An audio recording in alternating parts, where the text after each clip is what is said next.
DC না ADC তার সাথে আমার কথা হচ্ছে। তো আমি তাকে বলছি যে এই যে ইউনিফর্মটা সে পরে আছে, এটা নতুন ইউনিফর্ম দিছে সরকার। হ্যাঁ, তো এই নতুন ইউনিফর্মের ভেতরে যে তারা কলঙ্ক লাগাইতেছে, এটা নিয়ে আমি কথা তুললাম। তখন সে আমাকে বলতেছে কি যে আপনি দিচ্ছেন ইউনিফর্ম। আমি বলছি অবশ্যই আমি দিছি। আমি যে 32 নম্বরকে ওরা একদম জান প্রাণ দিয়ে রক্ষা করতেছে। তারা দেখেন আগে কোথায় ছিল, এখন পুরো রাস্তা জুড়ে তারা প্রোটেকশন বসাইছে। আরও নাকি মিলিটারি আসতেছে। মিলিটারি এখন একটা জিনিস হলো যে কনসার্ন দেখায় বুঝে শুনেই করা, সরাসরি লাঠিচার্জ করছে। তারা আগে ছিলেন কিনা আমি জানি না, আপনারা হয়তো দেখবেন যে একদম কেটে মাথা কেটে গেছে, গুলি টুলি লাগছে অনেকের। হসপিটালে পাঠানো হয়েছে, স্কাইরাম হসপিটালে।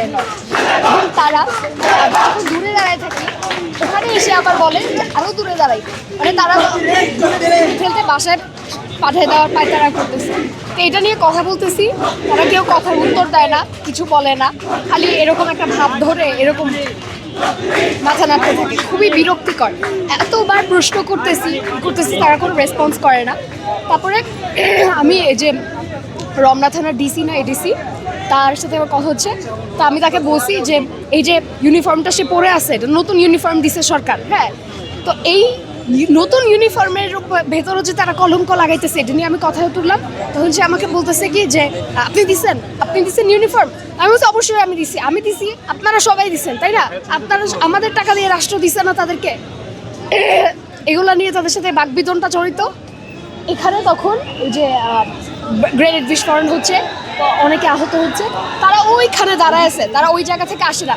এখান থেকে তো প্রমাণ হলো যে তারা আসলে কি পাহারা দিতে আসছে। তারা ওই যে মুজিব বাবার দরগা পাহারা দিতে আসছে।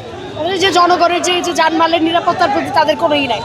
পরে আমি চিল্লাইতেছি, ভাইয়েরা সবাই চিল্লাইতেছে। তারপরে সবাই আসলো, আসার পরে ওদিকে দৌড়ায় এই করে কিছুই করে না। দেখা যাচ্ছে যে কারা এইখানে ঝামেলা করতেছে, উস্কানি দিতেছে, তারা কোনো জ্ঞানের মাঝে নেই। দেখলাম লাঠি তুলছে আবার বাইরের জন্য। পরে আমি আবার বললাম যে কোন সাহসই করে।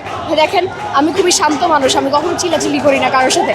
ওদের যে আচরণ আজকে দেখলাম, একটা হলো নিরাপত্তা দেওয়ার জন্য দাঁড়ানো, আরেকটা হলো প্রোটেকশন, মানে একটা জিনিসকে জাস্ট কীরকম ফ্যাসিজমটা ওদের মাথার ভেতর ঢুকছে যে 32 নম্বরকে ওরা একদম জান প্রাণ দিয়ে রক্ষা করতেছে। তারা দেখেন আগে কোথায় ছিল, এখন পুরো রাস্তা জুড়ে তারা প্রোটেকশন বসাইছে। আরও নাকি মিলিটারি আসতেছে। মিলিটারি এখন কারো গায়ে হাত তুলে নাই, ওনাদের তো এটা টেকনিক করা, কারো গায়ে হাত তুলে নাই, পুলিশ এগুলো করতেছে। আপু, আমরা দেখছিলাম যখন পুলিশ লাঠিচার্জ করছিল কিংবা সাউন্ড গ্রেনেড মারছিল, আপনি কাঁদছিলেন এক পর্যায়ে। আসলে এই জুলাইয়ের পরে কেন আপনাদের আবার এভাবে কাঁদতে হবে? এই যে কাঁদাকাঁদির ফুটেজটা, আমার জিনিসটা প্রথমত আমার পছন্দ না। যে আমি কাঁদতেছি বাই করতেছি, এই জিনিসটা একটা আবেগী বিষয় হয়। আমি চাই না যেগুলো কেউ দেখুক বাই করুক। আমার অনেক ফ্রাস্ট্রেটেড লাগতেছিল যে মানে দে মেন্ট টু বি প্রোটেক্টিং আস। তাদেরকে আমি এতবার আমি তাদেরকে জিজ্ঞেস করতেছিলাম যে ভাই ওইখানে যে আহত হইতেছে, আপনারা ওইখানে যাইতেছেন না কেন? আপনারা তাদেরকে প্রোটেকশন দিতেছেন না কেন?